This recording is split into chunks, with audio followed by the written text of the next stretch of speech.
Nós vamos hoje começar uma série de estudos sobre a vida após a morte, aquele período intermediário. Hoje vamos fazer uma introdução, porque se nós entrássemos, diretamente nele, poderíamos às vezes não compreender muitas coisas. Então vamos como que construir uma casa, lançar os alicerces e vamos começar a falar um pouquinho sobre a vida após a morte. O que nos espera após a morte? Então vamos inicialmente ler aqui João capítulo 14, o versículo 19. Vamos ler juntos João 14, versículo 19. A palavra, ela diz assim: ainda por um pouco, e o mundo não me verá mais. Vós, porém, me vereis, porque eu vivo, vós também vivereis. Vamos ter uma palavra de oração. Pai Santo, nós entregamos nesse momento, Pai, esse tempo que iremos passar aqui. Mais uma vez, ó Pai, suplicamos que Tu abras a Tua palavra para nós. Revela, ó Pai, aos nossos corações, assopra sobre esta palavra e ilumina as nossas mentes, para que nós possamos tocar toda a realidade dessa verdade. Também Te agradecemos pela noite maravilhosa de descanso, pelo sono, pela saúde, por guardar os nossos lares e por mover os nossos corações para estarmos aqui, para tratarmos deste assunto, ó Pai, que é de fundamental importância para nós, a Tua igreja. Abra os nossos ouvidos, fala conosco, nós queremos ouvir a Tua voz. Em nome de Cristo nós oramos, amém. Irmãos, um minuto apenas após a nossa morte, um minuto apenas após a nossa morte, ou você vai ter o seu primeiro vislumbre do céu, com júbilo, alegria, ou a sua primeira experiência real, ela vai ser de remorso e de terror implacáveis. Isso tudo após a nossa morte. Irmãos, graças ao Senhor por aqueles que de fato já ganharam uma experiência real de regeneração com a pessoa e a obra de Cristo, que tem uma convicção plena, uma certeza plena, conforme diz lá 2 Coríntios capítulo 5, de 1 até o 8, que ali o apóstolo Paulo, de uma forma tão madura, porque 2 Coríntios é uma carta que foi escrita para cristãos maduros, e ele vai descrever do versículo 1 até o 8 sobre este tabernáculo que ele vai se desfizer. Nós temos da parte de Deus um edifício, não feito por mãos humanas, mas é eterna nos céus. Este edifício, meus queridos irmãos, está relacionado à igreja, ao seu corpo. As pedras que foram todas ajuntadas, juntas, então serviram de edificação para a habitação de Deus no Espírito. Por isso que ele diz lá em Apocalipse 21, eis a morada de Deus com os homens, o tabernáculo de Deus com os homens. É nesse edifício que a igreja, que então ele habita, e que nós também vamos habitar com ele para todo sempre. Jesus, aqui ele está tratando com seus discípulos algo muito importante, e se você ler o Evangelho de João, você vai perceber que pelo menos 4 vezes nosso Senhor Jesus vai tratar deste assunto, não uma nem duas, mas 4 vezes, mostrando a importância deste assunto que ele fala aqui. Ele diz assim: ainda por um pouco, e o mundo não me verá mais. Irmãos, isso é muito triste, porque tudo aquilo que é mundo ainda pode contemplar Cristo hoje. Aonde? Em todo aquele que vive e é habitado pela vida de Cristo. O mundo hoje não tem, por exemplo, muita insatisfação, porque ainda a igreja está dentro dessa realidade do mundo. A igreja está no mundo, mas não é do mundo. Então todos os ímpios, de alguma maneira, eles são contemplados pelas nossas orações. Não que nós oramos para que Deus salve o mundo, não é este o assunto, mas o mundo ainda consegue ter uma paz, não aquela paz consistente que tem todo filho de Deus, porque a paz do filho de Deus é uma paz consistente, porque Cristo habita e Ele é a nossa paz. Então eles ainda conseguem desfrutar, vamos dizer assim, de migalhas que caem da nossa mesa. Eles se alimentam disso ainda. Então eles, ainda que criticam, mas eles sabem que estão errados, né? Agora, irmãos, mas o que é triste é que ainda por um pouco, este pouco é enquanto Cristo não vem para buscar a sua igreja. Então, mas passou este pouco, a palavra fala que o mundo não me verá mais. Hoje o mundo vê Cristo na igreja. A igreja, irmãos, ela é o corpo de Cristo. A igreja é visível. Hoje o mundo vê Cristo, ou vendo o seu corpo. A igreja é o corpo de Cristo. Então, quando eles olham para nós, eles enxergam Cristo, que é o corpo dele. Então, mas vai chegar um tempo, isso é muito triste, que o mundo não me verá mais. Aí ele continua o assunto. Aí ele trata com os filhos. Vós, porém, essa palavra porém está estabelecendo um contraste entre perdição e vida eterna. Esse aqui é o contraste. Então, vós, porém, o mundo está me vendo ainda por um pouco, mas ele não me verá mais. Vós, porém, me vereis. Por quê?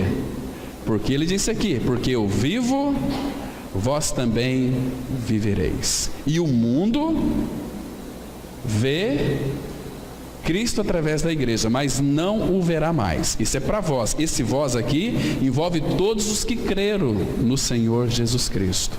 Esses vão ver. Por quê? Porque Ele vive e nós também viveremos. Ele prometeu isto aqui. Irmãos, agora tem um problema que é muito sério. Será que a visão de Cristo em nós e a formação de Cristo em nós, ela tem sido gradativamente formada? Porque senão, olha aqui um detalhe importante, nós confessamos a nossa morte e ressurreição com Cristo, isso é realidade em nós, já somos filhos de Deus em Cristo, mas às vezes, nós só simplesmente fomos pescados por esta verdade. Vocês se lembram que Jesus disse que nós seríamos pescadores de homens? Lembra? Vós sereis pescadores de homens, não mais pescadores de peixe. Então, ele vai usar a sua rede, que é o Evangelho, mas muitos peixes estão ainda na rede, foram salvos, foram capturados pelo amor de Deus, creram em sua morte e ressurreição com Cristo, mas estão ainda na rede.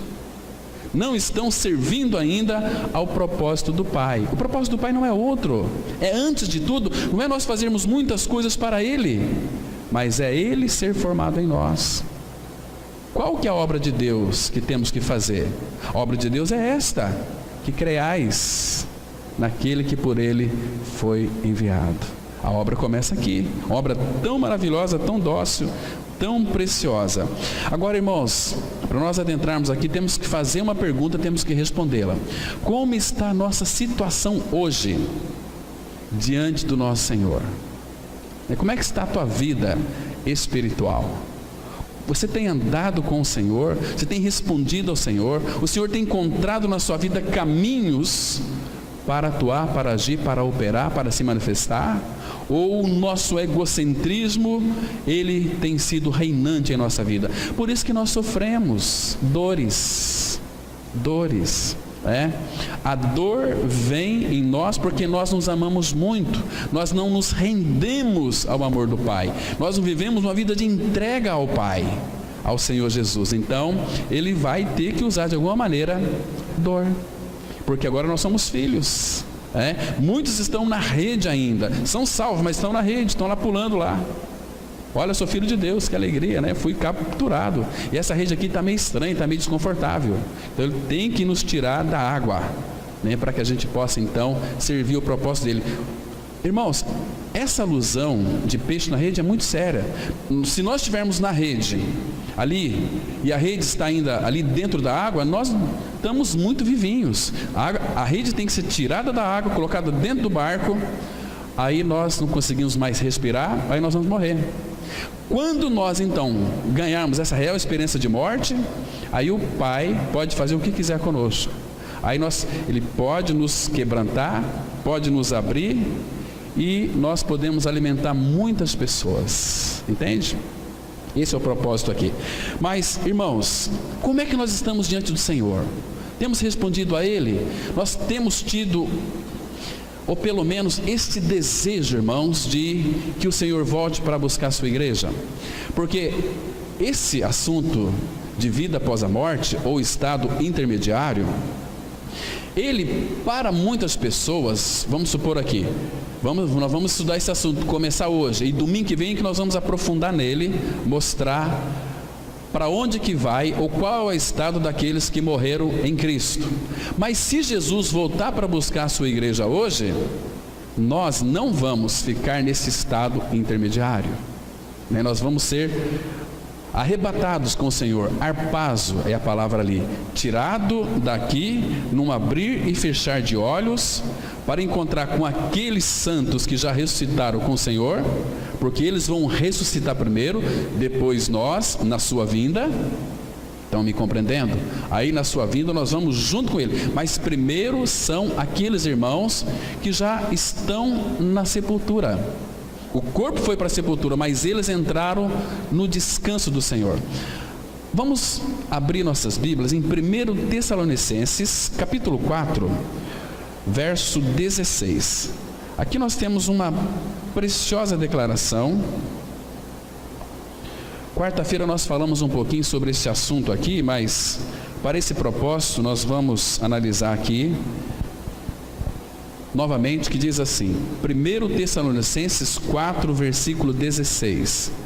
A palavra de Deus, ela diz assim, olha, isso que concerne a volta dele, que a volta dele está próxima, o Senhor está às portas. A palavra fala assim, porquanto o Senhor mesmo, dada a sua palavra de ordem, ouvida a voz do arcanjo, e ressoada a trombeta de Deus, descerá dos céus. Ele vai descer. E os mortos em Cristo, ou seja, aqueles que desceram para a sepultura, crendo no Senhor Jesus, é esses mortos aqui. E os mortos em Cristo ressuscitarão primeiro. E o versículo 17 fala assim, depois nós, os vivos, os que ficarmos, seremos arrebatados juntamente com eles, aqueles que foram ressuscitados primeiro, os que morreram em Cristo, entre nuvens, para o encontro do Senhor nos ares, e assim estaremos para sempre com o Senhor. Muito claro aqui. Então, Paulo diz assim, não é para vocês ficarem desesperados, temerosos, porque o versículo 18 fala, consolai-vos, pois uns aos outros com essas palavras. Ou seja, o nosso Senhor disse essa verdade aqui, que não é para a gente ficar assustados, temerosos, mas muito pelo contrário, é para nós nos consolar uns aos outros. O nosso Senhor disse na sua palavra, e Ele vai cumprir, Ele não mente, O outro detalhe que nós analisamos na quarta-feira aqui foi sobre aquele ladrão da cruz. Vocês se lembram? Que ele estava ali sob convicção de pecados, e Jesus disse algo para ele, há um pedido, há uma oração que o ladrão da cruz fez. Ele virou-se para Jesus e disse assim, Senhor, Jesus, lembra-te de mim quando vieres no teu reino. E o que o Senhor Jesus disse para ele? Em verdade te digo, que hoje estarás comigo no paraíso. Aquela, hoje estará comigo no paraíso, ali, irmãos, vamos analisar, volta lá para o Evangelho de João, Lucas, capítulo 23, tem um detalhe aqui que eu quero passar para os irmãos, para quem não esteve aqui na quarta-feira, que ele é muito interessante, vale a pena vocês considerar. A palavra, ela fala assim, Lucas 23, a partir do versículo 41. Então, o ladrão está falando com o outro. Nós, na verdade, com justiça, porque recebemos o castigo que os nossos atos merecem. Mas este, mostrando Jesus, nenhum mal fez. E acrescentou, Jesus, lembra-te de mim quando vieres no teu reino. Jesus lhe respondeu, em verdade te digo, que hoje estarás comigo no paraíso. Se nós lermos como está escrito aqui, o que nós vamos compreender? É que hoje que hoje o ladrão estaria com ele no paraíso, mas no original não está dessa forma. Eu não sei se tem alguma versão aqui que nesse hoje colocam uma vírgula. Tem uma Bíblia chamada TEB, é uma Bíblia católica. Ela está como está no original. Então, o versículo 43, eu vou ler como está no original. Versículo 43 é assim, olha. Jesus lhe respondeu, em verdade te digo hoje, vírgula, estarás comigo no paraíso. Não é que hoje ele estaria com o ladrão com Jesus no paraíso. Em verdade te digo hoje. Ou seja, Jesus estava dizendo para o ladrão assim, hoje estou te dizendo que você vai estar comigo no paraíso, porque ele creu no Senhor. Não é que hoje estarás comigo no paraíso, né? Então, talvez o tradutor aqui, ele colocou de uma forma para ficar mais fácil, ou para trazer mais alegria para o nosso coração. Ambas estão corretas, porque isso aqui, se você acreditar que ele está no paraíso hoje, não vai influenciar nada, mas então, por que não crer de uma forma correta? Jesus lhe respondeu, em verdade te digo hoje estou dizendo para você, que você vai estar comigo no paraíso. Então essa é a forma original que está corretamente escrita aqui. E aquela Bíblia TEB, ela descreve exatamente como está no original, para que a gente não possa então comer gato por lebre, né? Então isso é tão maravilhoso, irmãos.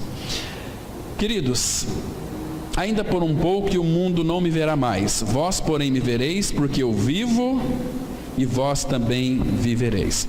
Vocês se lembram que Jesus, uma determinada ocasião, disse para os seus discípulos lá em João 10, 28, que diz assim, eu lhes dou a vida eterna, jamais perecerão. Irmãos, nós não precisamos ter medo de enfrentar a morte. Jesus disse assim, em verdade vos digo, eu lhes dou a vida eterna, jamais perecerão. Jamais perecerão. Vocês estão na mão do Pai, e na mão do Pai ninguém pode arrebatar. De novo aquele texto de Colossenses 3:3, ele é fundamental, porque morrestes e a vossa vida está oculta ou escondida com Cristo em Deus. Que segurança nós temos, irmãos. Esta é a segurança do Filho de Deus, crer de fato que já está lá, né? Vocês entendem porque aqueles irmãos do passado, quando eles eram pegos e colocados no meio de multidões de pessoas e amarrados, e faziam assim, colocavam gravetos e lenhas, e aquele irmão amarrado no meio, e falava assim, se você confessar que César é Senhor, você vai sair ileso, mas se você confessar que esse tal de Jesus é Senhor, você vai ser morto. Não, Jesus Cristo é Senhor. E aí tacava fogo, e aqueles irmãos morriam queimados. Irmãos, imagina só que privilégio foi para aqueles irmãos morrer pelo Senhor. Então quando você receber alguma notícia, vamos orar por aqueles irmãos que vai ser decapitados, não ora não, dá glória a Deus por isso, porque Deus deu a eles o privilégio para morrer pelo seu Senhor, né? E muitos morreram. Quem sabe nós podemos passar por esses testes, mas eu não consigo. Não, Deus vai dar uma força que a gente não consegue compreender, porque a morte não tem mais poder sobre um filho de Deus. Eles vão matar aquele que já está morto, que tem uma vida de ressurreição agora. E por isso que Jesus disse: não temais aqueles que matam o corpo, temei antes aquele que pode fazer perecer no inferno a alma e também o corpo. Esse que temos que temer. E às vezes, irmãos, nós vivemos um cristianismo tão misturado leite com água, um cristianismo insípido, um cristianismo sem sabor, um cristianismo com uma espiritualidade mesquinha, uma espiritualidade terrível, que de fato o Senhor não agrada. Vamos aqui entrar no nosso estudo. Então, o propósito desta reunião é estudar o que a Bíblia tem a dizer sobre a vida além da morte. A morte, nossa inimiga, ela pode ser nossa amiga quando Deus nos dá o chamado final. Para todo filho de Deus em Cristo Jesus, ou seja, aquele que creu na sua morte e ressurreição com Cristo, descobrirá que a morte não é um mergulho desesperançado no vasto desconhecido. Jesus nos assegurou em João capítulo 11, versículo 25, dizendo o seguinte: disse-lhe Jesus: eu sou a ressurreição e a vida. Quem crê em mim, ainda que morra, viverá. Está vendo só aqui? Eu vivo, vocês vivereis.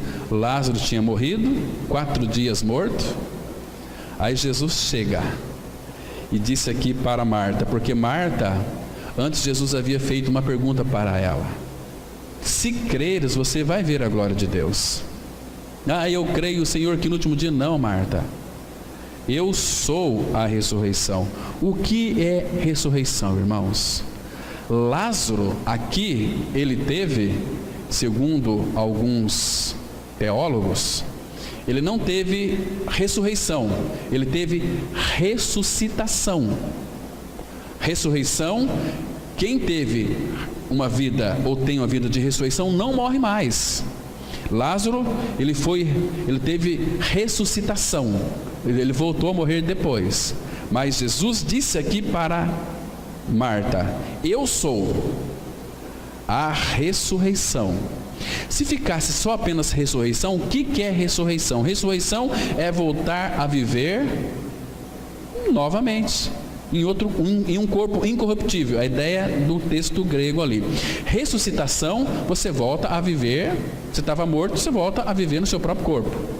Foi o que Lázaro teve. Mas Jesus disse aqui: eu sou a ressurreição, e tem uma palavrinha aqui, e a vida.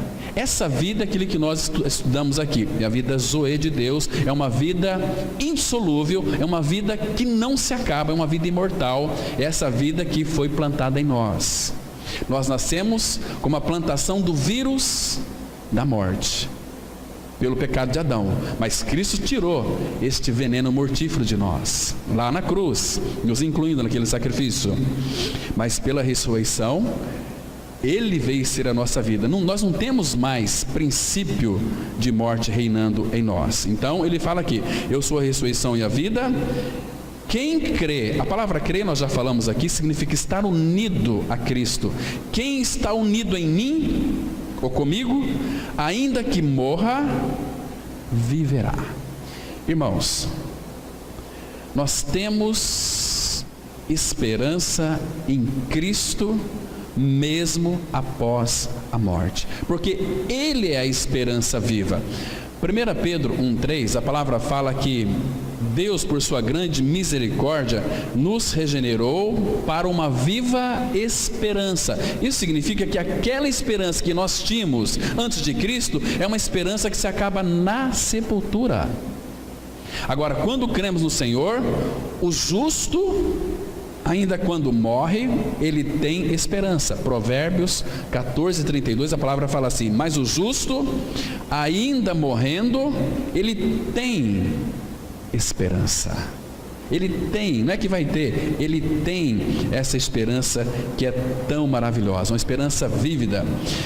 Colossenses 1:27, a palavra fala assim: Cristo dentro de vós a esperança da glória. Que lindo é isso, irmão. Isso é nosso. Isso para a gente desfrutar.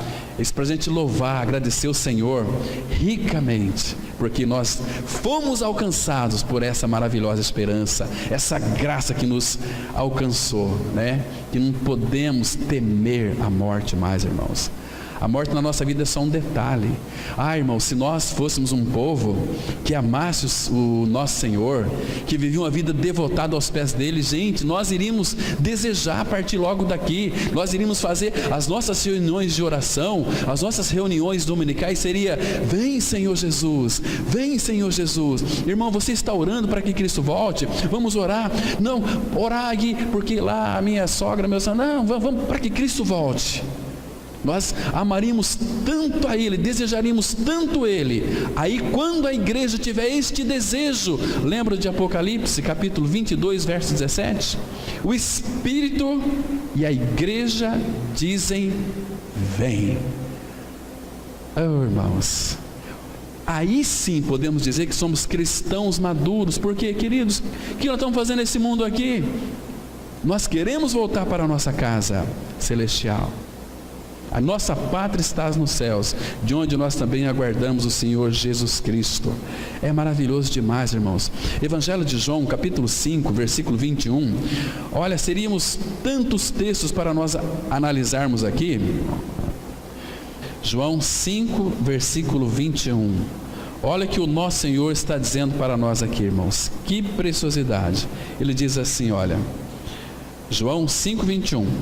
Pois assim como o Pai ressuscita e vivifica os mortos, assim também o Filho vivifica aqueles a quem quer. Irmãos, se você pode crer no Senhor, porque Deus quis que você fosse regenerado, o Filho também quis que você fosse regenerado. Então, irmãos, por que não vivermos uma vida que de fato o agrada? Abra lá em Provérbios 23, versículo 18. Provérbios 23, verso 18. Tem um texto aqui que é muito lindo, precioso a gente saber desses versículos aqui, que é maravilhoso. A palavra, ela diz assim, olha, que a nossa esperança, irmãos, não vai ser frustrada como as dos ímpios. Provérbios 23, 18. Olha o que a Bíblia diz. Porque a palavra deveras significa verdadeiramente, de verdade. Porque aqui se pode ler assim: porque verdadeiramente haverá bom futuro.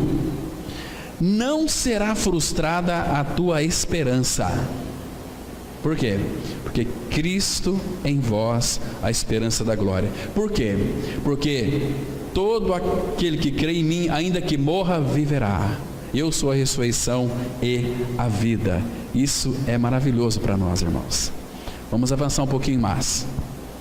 O assunto da vida após a morte, invariavelmente, levanta muitas questões e muito interesse sempre que surge tal tópico em conversas. Embora talvez nunca tenhamos nossas questões satisfatoriamente respondidas enquanto estivermos aqui neste mundo, somos gratos que o Evangelho trouxe à luz muitas coisas concernentes à vida, para a alma e a incorruptibilidade ou imortalidade para o corpo, segundo nós podemos ler aqui em 2 Timóteo 1, versículo 10, que diz assim: e manifestada agora pelo aparecimento de nosso Salvador Cristo Jesus, o qual não só destruiu a morte, como trouxe à luz a vida e a imortalidade mediante o Evangelho. Irmãos, graças ao Senhor, porque isso aqui está escrito na palavra do Pai, né? O contexto aqui, Paulo fala que graça nos foi dada em Cristo Jesus antes dos tempos eternos, nos foi dada, mas que foi revelada. A palavra aqui está aqui manifestada, mas que foi revelada, que é no grego, e manifestada agora pelo aparecimento de nosso Salvador Cristo Jesus. Olha aqui, irmãos, ele não só destruiu a morte. que mais que ele fez? Ele trouxe a luz, a vida e a imortalidade. Sabe o que é a imortalidade? Que não morre mais. Você agora pode dizer, se você creu em Cristo, você é um homem, é uma mulher imortal. Porque você creu neste evangelho maravilhoso. Maravilhoso. Cristo morreu numa cruz, mas Ele me fez morrer com Ele. Ele me atraiu naquele corpo santo dEle, onde aquele corpo santo dEle foi manchado com o meu e o seu pecado. Mas Ele deu um fim no nosso pecado, porque Ele é o Cordeiro de Deus que tira o pecado do mundo. Isso que Ele fez. Então, olha só aqui que nós temos, irmãos, a destruição da morte. Então a morte não tem mais força nenhum contra nós. Nós vamos morrer a morte natural, conforme está escrito lá em Números 23, a morte natural dos justos. Morrer. Mas a gente morre para viver, para encontrar com o nosso Senhor. Isso é maravilhoso, né? E aí domingo que vem nós vamos analisar, se nós falecermos hoje, onde nós vamos ficar esse tempo até a volta dele, né? Mas hoje eu quero introduzir, para não chocar muito a nossa mente, o nosso coração, não pairar algumas dúvidas, né? Então, vamos avançar um pouquinho mais aqui. A Bíblia não foi escrita para meramente satisfazer a curiosidade humana, mas para nos ocupar com o Senhor Jesus Cristo, que é o único capaz de encher nossos corações e nossas mentes. Deus, todavia, tem se agradado em nos revelar muitas coisas em sua palavra, concernentes ao futuro de nossas almas, de modo que possamos ter uma completa certeza da esperança, conforme está escrito em Hebreus 6, versículo 11, que diz assim: desejamos, porém, continue cada um de vós mostrando até o fim a mesma diligência para a plena certeza da esperança. Irmãos, claro, nós já fomos salvos, agora aqui envolve a nossa responsabilidade também. Nós somos responsáveis agora diante do Pai, porque o desejo aqui do Espírito Santo do Senhor é que nós aqui não paremos, mas que continuemos, cada um de nós, mostrando até o fim, a mesma diligência. Lembra quando você creu em Cristo? Que aquilo foi revelado para você? A primeira experiência ela é maravilhosa, nós nunca vamos esquecer. Quando você descobriu que na cruz o teu homem velho foi crucificado, quando você descobriu em realidade espiritual que a palavra desceu para o seu coração, que você foi crucificado com Cristo e morreu com Cristo e vive não mais você, mas Cristo é sua vida. Então a partir daquele dia, lembra? Você começou a ser diligente. Não, agora eu conheço a verdade, agora eu tenho uma experiência, agora eu vou pregar para todo mundo. Mas com o tempo, irmão, Satanás ele começa a minar a nossa trajetória, a nossa carreira cristã, né? A gente puxa a vida, às vezes pessoas olham assim e pensam assim: eu queria tanto voltar ao meu primeiro amor, né?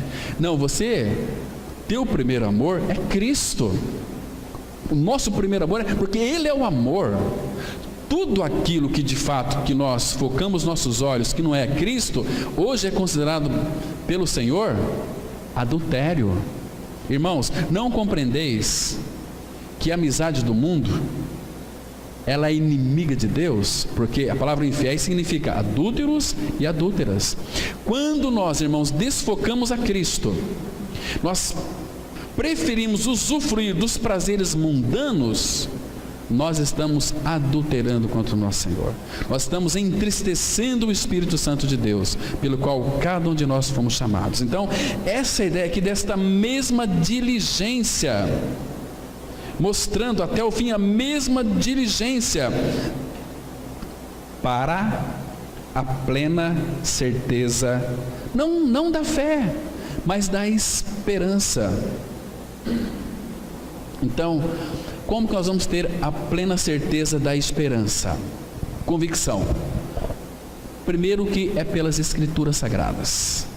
ela, a palavra de Deus, através dela que nós temos uma convicção da nossa esperança.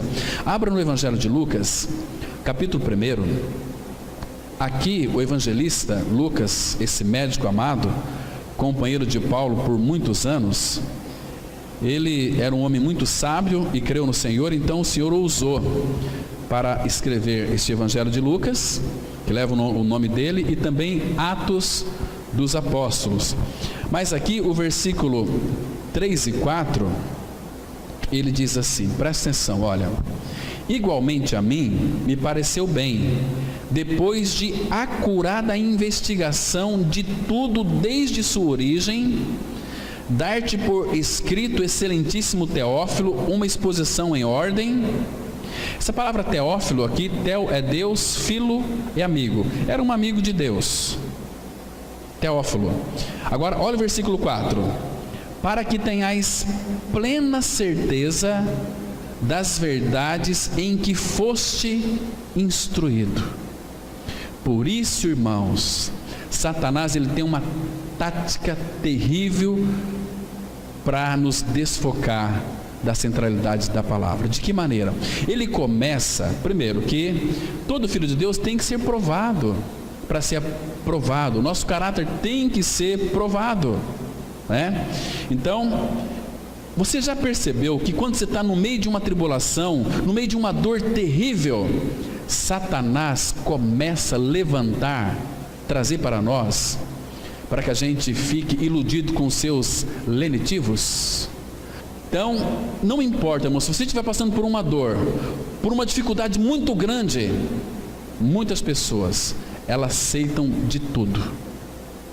Falo isso porque uma vez eu fui fazer uma reportagem num centro de macumba, porque era um trabalho de faculdade. Fui fazer um filme lá e fui fazer com aquela mãe de santo.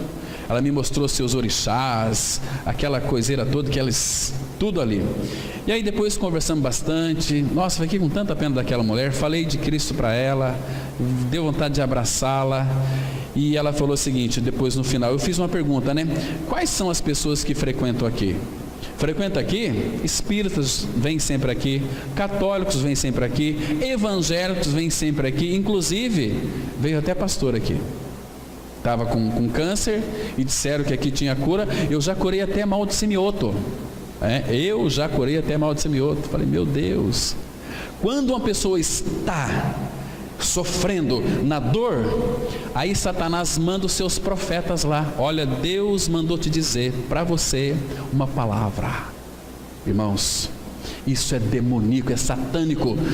Temos que falar, sai de retro, Satanás. Nós temos o falar de Deus aqui. Nós temos o falar de Deus.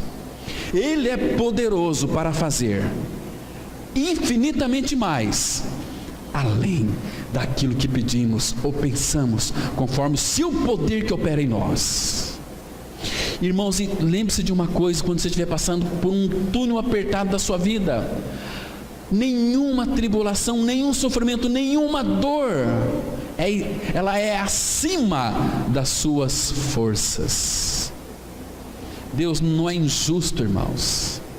E olha, e bendita tribulação, porque é nessas horas que as escórias, as desintoxicações religiosas têm que cair por terra. Ele está trabalhando, fazendo uma limpeza em nossa alma, usando muitas vezes a dor, usando muitas vezes um sofrimento. Mas Ele disse assim: não temas, eu sou contigo.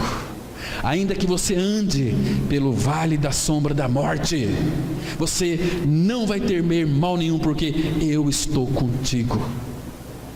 E por onde quer que você for, eu vou estar com você.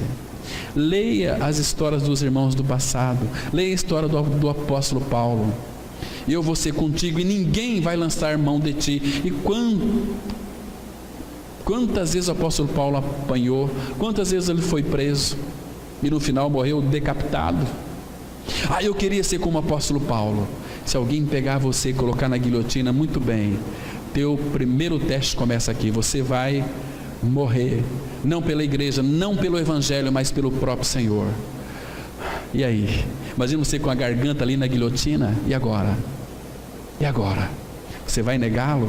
Irmãos, que privilégio morrer para o Senhor. Apocalipse vai dizer que aqueles que de fato morreram pelo Senhor, confessaram e não o negaram, são os que irão participar da primeira ressurreição.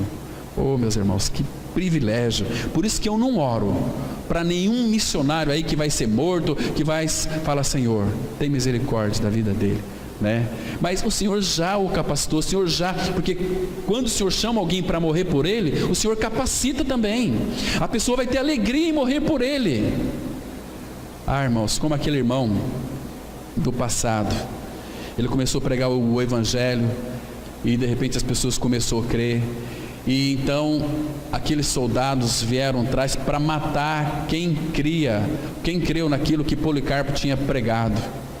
Aí Policarpo soube que aqueles irmãos estavam sendo mortos.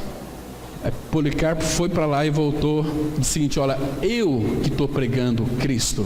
Pegaram Policarpo, colocaram na praça, amarraram ele, fizeram ali ia fazer uma fogueira cheia de lenha. Agora, Policarpo, você já tem 80 anos, nega esse Cristo, nós vamos te libertar, você vai sair ileso. Ele disse assim: olha, 80 anos, ele nunca me decepcionou, meu Senhor, e eu não vou decepcioná-lo, ele agora não. Pode tacar fogo. E tacaram fogo. Enquanto ele cantava um hino, a palavra fala que as chamas não atingiam ele, porque o Senhor é do fogo. Ele tem o poder sobre a natureza, tem poder sobre o fogo. Lembra de Sadraque, Mesaque e Abednego, né? E aí depois ele foi se rendendo ao Senhor, então ele morreu queimado. Mas que queimaram foi só a carne dele, mas o espírito estava com o Senhor. Lembra de Estevão, por pregar o evangelho ali, aqueles religiosos rangiam os dentes, mas de repente Estevão, já apedrejado, tudo cheio de sangue, apedrejado, ele olhou para o céu e teve aquela linda visão, viu Jesus de pé à destra do Pai. Oh, que visão preciosa! O Senhor estava sentado no trono, levantou para receber o seu filho. Estevão, que maravilha que é isso, irmãos. Por que temer a morte?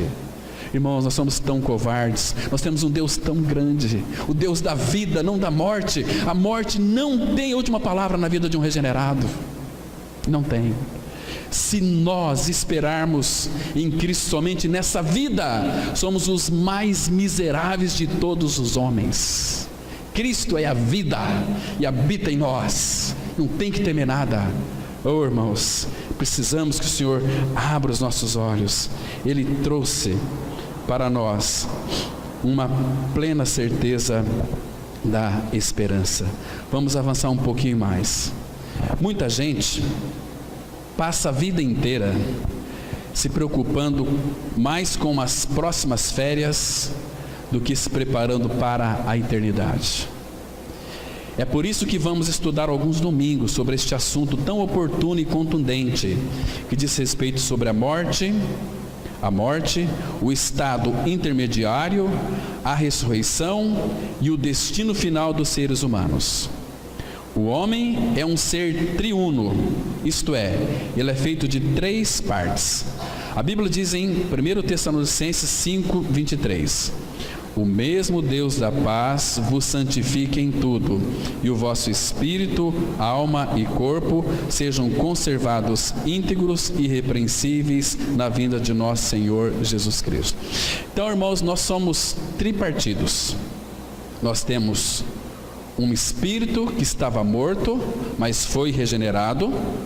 Ele vos deu vida estando vós mortos.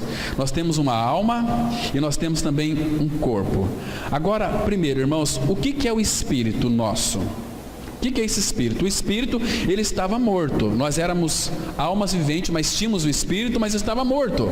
Então, quando nós cremos em nossa inclusão no corpo de Cristo, em nossa morte e ressurreição, o Espírito Santo de Deus conecta com o nosso espírito, nos regenera, traz vida para dentro de nós. Temos uma vida nova, vida de Cristo, a vida do Pai, a vida do Filho e a vida do Espírito. Agora, o espírito que foi regenerado, esta parte inteligente minha e sua, que tem a consciência de Deus. São muitos textos, mas eu separei aqui um.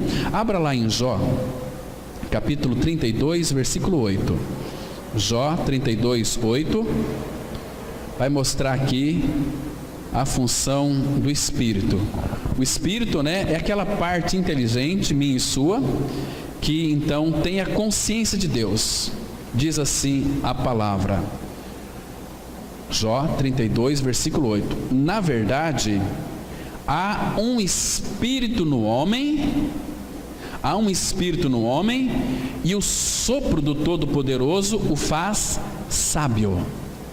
Então nós temos um espírito regenerado, esse espírito nos traz para nós a consciência de Deus. Por isso, vocês se lembram, em João 4, versículo 24, Deus importa que os seus adoradores o adorem em espírito e em verdade. Então nós adoramos a Deus em nosso espírito. Quando o nosso espírito, a pessoa de Cristo é formada em nosso espírito, aí sim, a nossa alma vai ser conquistada. Aí nós não vamos ser mais arrogantes, não vamos ser mais duros, cheios de opiniões, Eu faço, se não for do meu jeito, isso aqui é uma alma que não foi tratada, Pessoas que, misericórdia.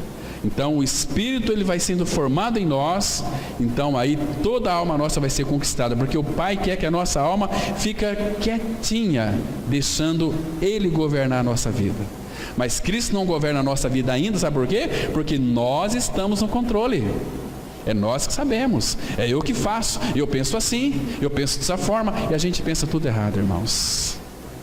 Deveríamos deixar Ele governar a nossa vida. Então aqui temos a alma. A alma é o lugar das emoções, da vontade, dos apetites, das volições. Por isso que aquele que for para o inferno já está no inferno. Quem não nasceu de novo não é que vai para o inferno, ele já está no inferno. Só que o inferno ainda não é uma realidade concreta na vida dele. Assim como a fé e a certeza de fatos que não se vê. Cristo é a nossa vida, mas a nossa fé não se concretizou ainda em realidade material, porque um dia nós vamos vê-lo como Ele nos vê. Aí sim. Então, se uma pessoa que é filho de Deus morrer hoje, ela vai para o descanso. Nós vamos ver isso no domingo que vem. E se uma pessoa que não nasceu de novo morrer hoje, ela pode até conhecer a palavra de Deus, ela pode até conhecer a mensagem da cruz e não ter crido, porque quando alguém crê, a vida corresponde àquilo que ela professa. Quando eu confesso a palavra de Deus, que eu morri com Cristo, essa é uma confissão que eu não preciso fazer diante de vocês, eu tenho que fazer diante do Pai. Pai, graças te dou porque eu já estou crucificado com Cristo. Eu não preciso mostrar para ninguém que eu estou crucificado com Cristo. As pessoas vão me ver e vão contemplar. Aquele ali é um homem, é uma mulher, um filho ou filha de Deus. Porque olha as atitudes daquela pessoa. Olha o falar daquelas pessoas. São um falar dócil, agradável, um falar temperado com sal. Então as pessoas vão fazer uma leitura de nós. Somos a carta de Cristo. Uma Bíblia viva, andando pela cidade de Sidrolândia, viajando para lá e para cá. As pessoas vão fazer uma leitura de alto a baixo. Nós somos a carta de Cristo, Não tem que ficar confessando aí, batendo no peito que eu sou especial. Sou especial para meu Pai. Para este mundo nós não somos especiais. Este mundo nos odeia, porque eles odeiam o Senhor.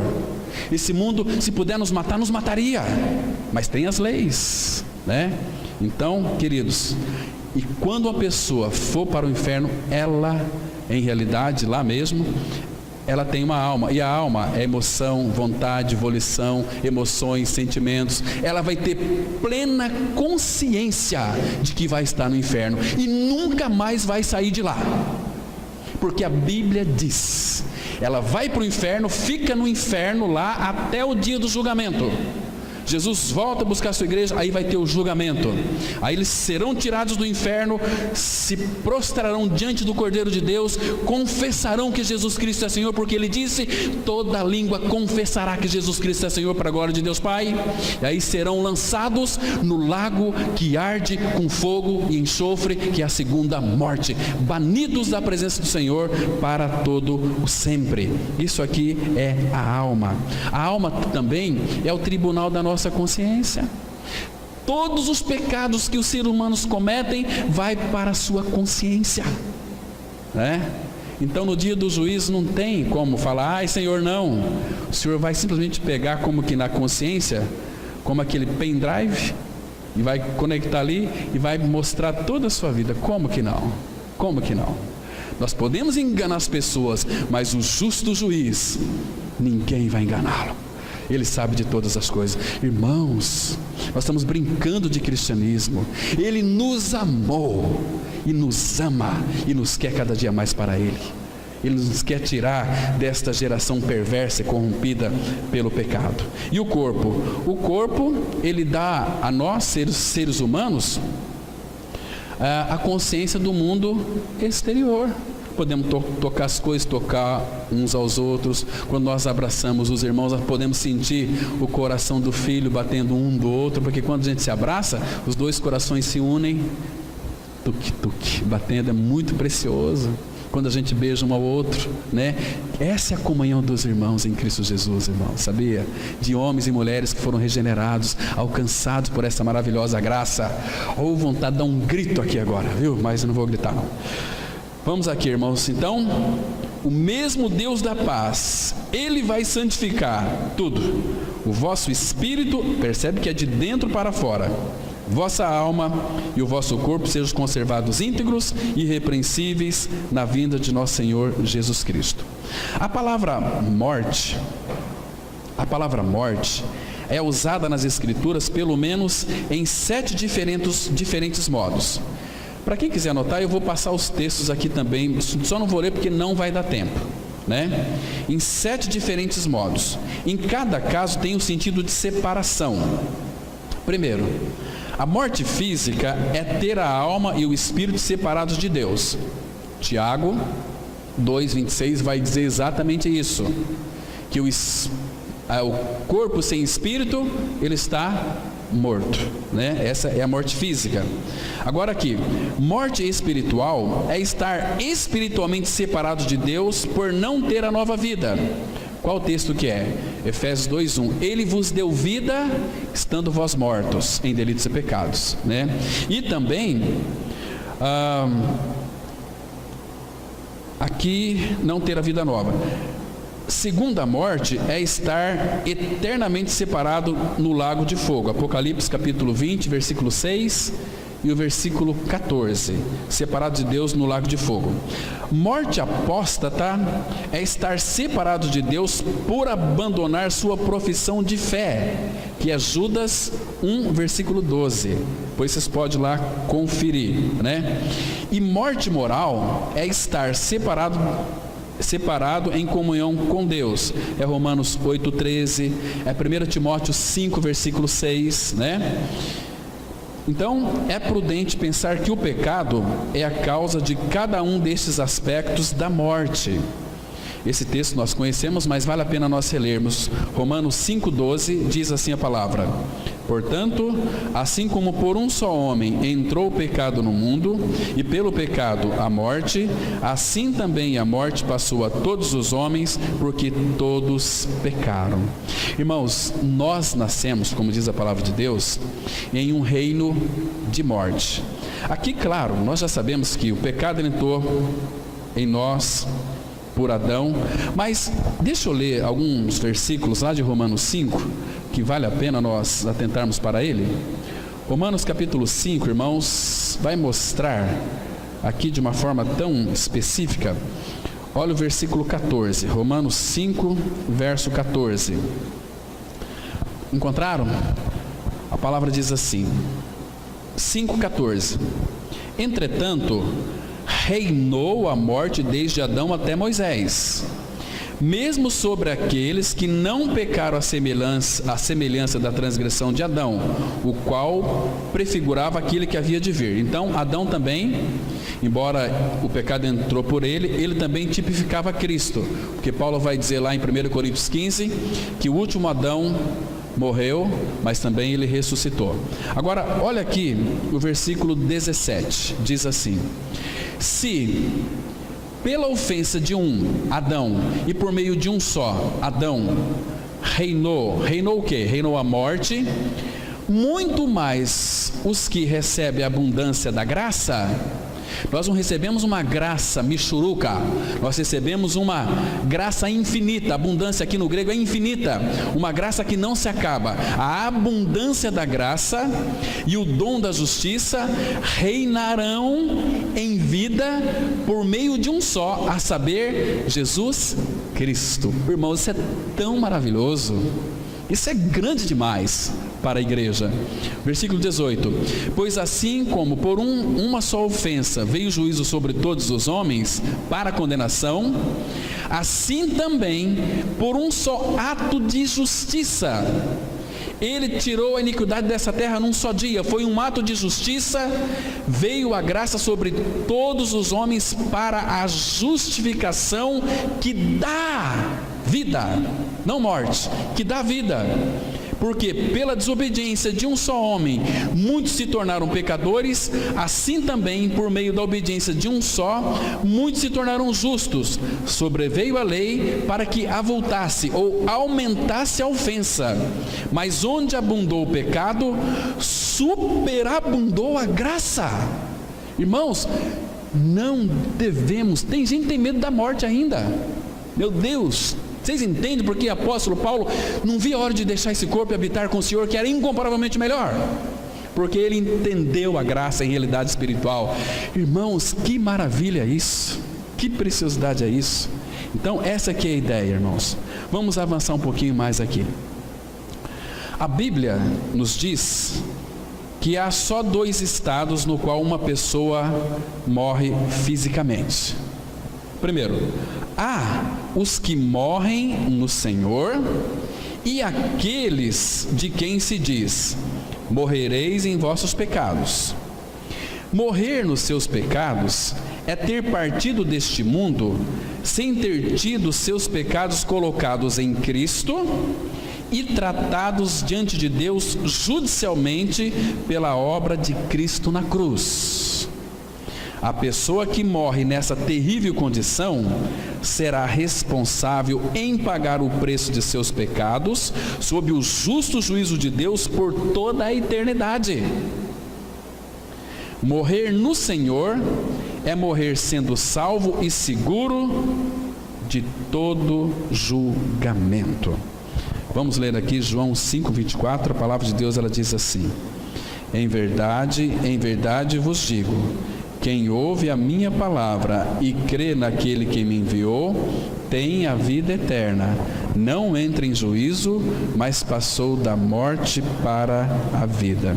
Irmãos, em João 8:24, a palavra fala assim: se vocês não creem que eu sou o Salvador, vocês vão morrer nos vossos pecados, banidos da face do Senhor para todo o sempre. Por isso que vida é uma questão de morte. Vida que é questão de morte. Cristo, que é igual vida, pecado que é igual à morte. Muitos falam assim: eu não acredito não. Muitos têm essa ideia que acabou aqui e morreu, não tem mais jeito, então a vida vai acabar aqui mesmo, vamos curtir bastante. Mas é mentira.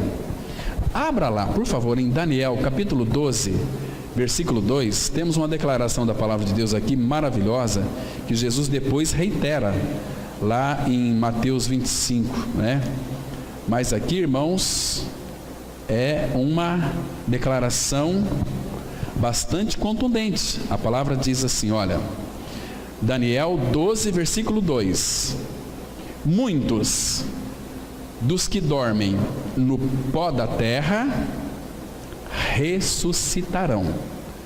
Muitos, essa palavra muitos aqui, a ideia aqui é de uma forma geral. Os muitos que morreram, que estão no pó da terra, dos que dormem no pó da terra, ressuscitarão. Agora veja aqui, o texto não para. Uns para a vida eterna e outros para vergonha e horror eterno. Está vendo aqui? Vai ter ressurreição de ímpios, sim. Eles serão tirados do inferno, serão colocados diante do Senhor para ouvir a condenação do Senhor. Apartai-vos, malditos, para o fogo eterno, preparado, fogo eterno, tem vida eterna e tem fogo eterno, preparado para o diabo e seus anjos. Então muito cuidado para viver uma vida despreocupada, uma vida negligente, uma vida que não se importa. Irmãos, nós temos a palavra, nós somos a igreja do Senhor. Qual é a nossa dificuldade em viver uma vida de unidade? Irmãos, é porque nós não cremos, porque se nós crêssemos, nós iríamos tirar toda a Cidrolândia do inferno, porque eles estão no inferno e precisam ser tirados de lá. A igreja, a porta do inferno deve ser um lugar transuente, onde os cristãos têm que passar ali, para tirar aquelas pessoas do inferno, não para ir para o céu, porque o lugar delas já é o céu, tira do inferno, coloca no céu aqui, o céu já começa aqui, Meus irmãos, que precioso. Por isso que quem ouve a minha palavra e crê, tem a vida eterna, não entra em juízo, mas passou da morte para a vida. Então, a morte do Filho de Deus é preciosa aos olhos do Senhor, enquanto a morte de um incrédulo é algo que Deus não tem prazer nela, pois ele disse em Ezequiel 33, versículo 11: diz-lhes: tão certo como eu vivo, diz o Senhor Deus, não tenho prazer na morte do perverso, mas em que o perverso se converta do seu caminho e viva. Convertei-vos dos vossos maus caminhos, pois por que havieis de morrer, ó casa de Israel? Por que morrer? Então, irmãos, quando um ímpio, um descuidado, desce para a sepultura sem a vida de Cristo, ele vai para o inferno. Mas Deus não tem prazer naquela morte. Muito pelo contrário, Deus, Ele chora, sabia? Porque não crê. Jeremias capítulo 13. Jeremias 13, versículo 15 ao 17. Exatamente. Diz assim: Jeremias, olha aqui, irmãos, o amor do nosso Pai Celestial. Porque o Pai não tem prazer na morte do perverso. Diz assim, Jeremias 13, a partir do versículo 15: ouvi e atentai. Irmãos, aqui o Espírito nos chamando a nossa atenção. Não vos ensoberbeçais, porque o Senhor falou. Dai glórias ao Senhor vosso Deus, antes que Ele faça vir as trevas. E antes que tropece os vossos pés nos montes tenebrosos, antes que, esperando vós luz, Ele mude em sombra de morte e a reduza à escuridão. Está vendo? É praticamente paralelo a esse texto aqui, que Deus não tem prazer na morte do perverso. Se Ele não tem prazer, Ele vai explicar no versículo 17 agora. Mas se isto não ouvirdes, a minha alma chorará em segredo, por causa da vossa soberba. Chorarão os meus olhos amargamente, e se desfarão em lágrimas, porquanto o rebanho do Senhor foi levado cativo. Irmãos, o Senhor nunca desejou que nenhum homem desça para a sepultura sem a vida de Cristo. Então, quando nós pregamos e alguém crê, nós tiramos uma alma do inferno e enxugamos uma lágrima da face do nosso Pai Celestial.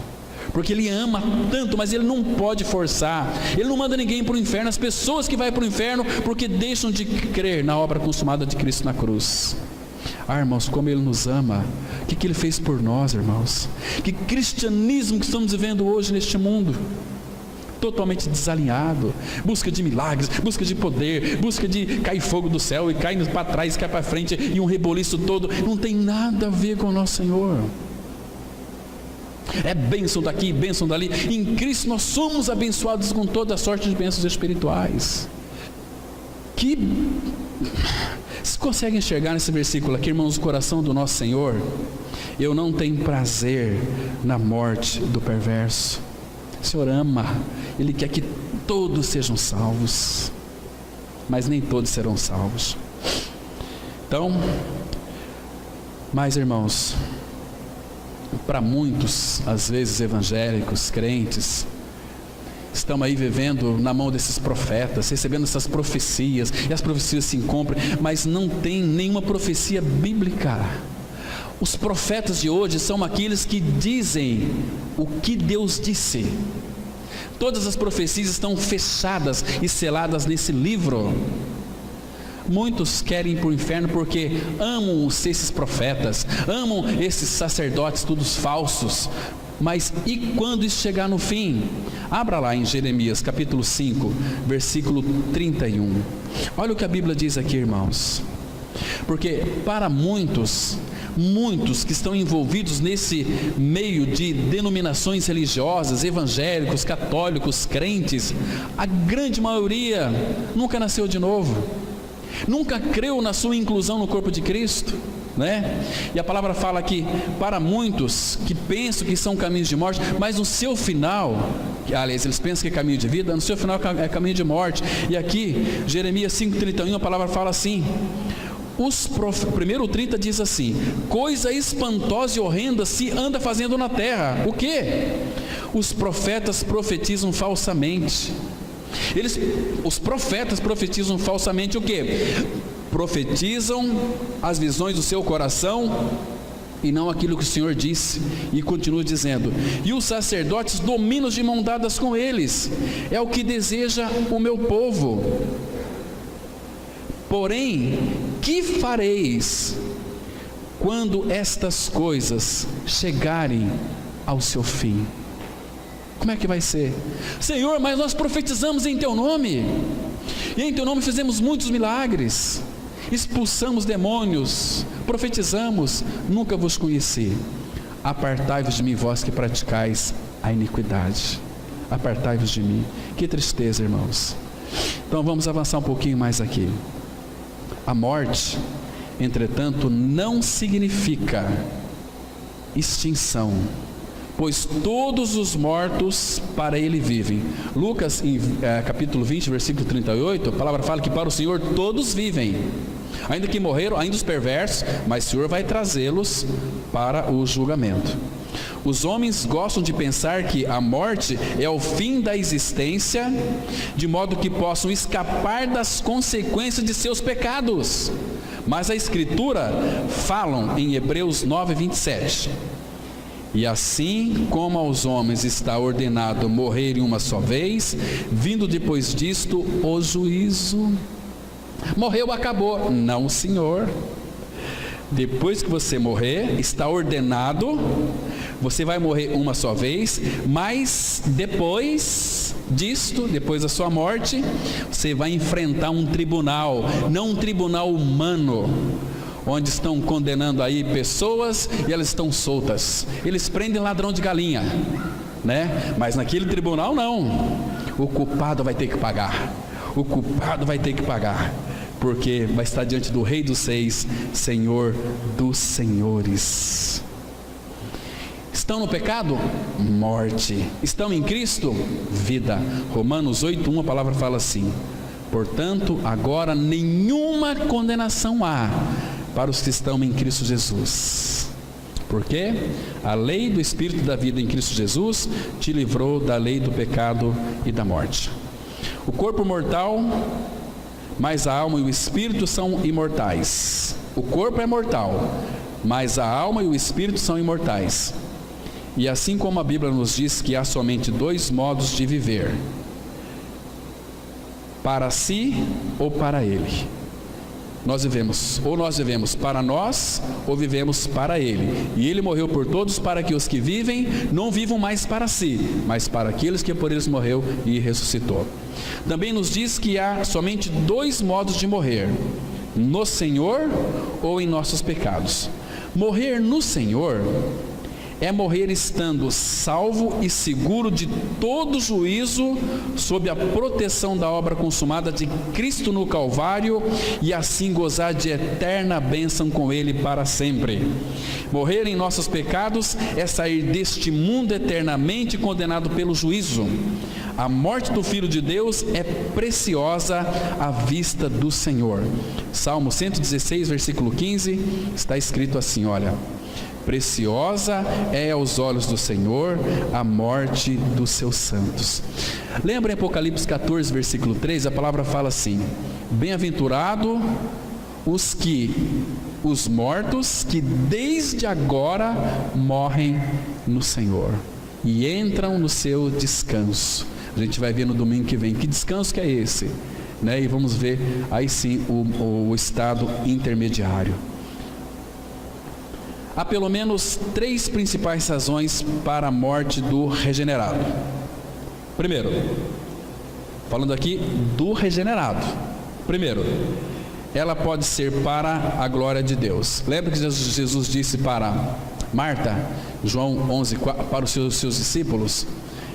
Lázaro morreu. Essa morte é para a glória de Deus. Lázaro morreu para a glória de Deus. Lá em João 21, 18 e 19, a morte de Pedro é para a glória de Deus. Então, irmãos, até a nossa morte, ela tem que ser para a glória de Deus. Entende? Eu não vou entrar nos textos aqui. Segundo, a nova criatura morre por causa de seu trabalho de servir ao Senhor na terra já estar completo. Você pode ler depois Atos 13, 36. Acabei a carreira, guardei a fé. Quer ver mais? Eu vou mostrar uma aqui. 2 Timóteo 4. Vamos abrir lá. 2 Timóteo, capítulo 4. Vamos ler a partir do versículo 6. 2 Timóteo 4, verso 6. Né? Que a morte, depois que a gente fez a obra do Senhor aqui, que Ele pediu para nós realizarmos, por que você vai ficar mais aqui? Qual que é o interesse de Deus, do Pai, em conservar-nos aqui? Vai ser levado. Então, Paulo aqui chegou no final. Ele disse assim, 2 Timóteo 4, verso 6. Quanto a mim, estou já sendo oferecido por libação, e o tempo da minha partida é chegado, porque Deus vai comunicar no coração daquela pessoa. Ele fala assim: combati o bom combate, completei a carreira, guardei a fé.